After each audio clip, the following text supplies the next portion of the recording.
Tempinay kita jumpa satu ni MC2. Okey, datang sibis, dia mau pakai guna filter pendek, okey, yang saya punya yang saya jual tu. So ini tempinay, kalau ini jenama dulu memang saya, kalau dulu dekat depat dulu memang saya pakai ini. Tapi itulah harga dia memang ada cantik lah. Tapi owner bilang ringan. Kau pakai? Okey. Kalau kau pakai yang biasa punya, yang jenama sana berat. Sudah 6.000. Ya. Ini kau berapa kali sudah pakai? Kali kedua.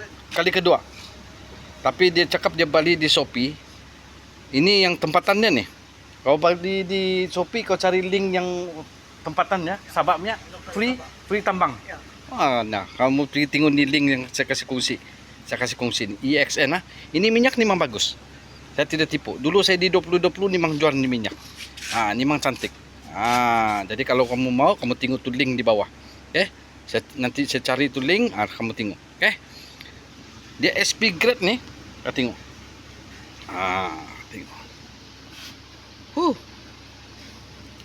Lepas tu dia pakai lagi ni yang pendeknya. Kalau kamu ada minyak sendiri, boleh bawa datang sini, jangan malu-malu. Yang penting kami orang bilang free lah.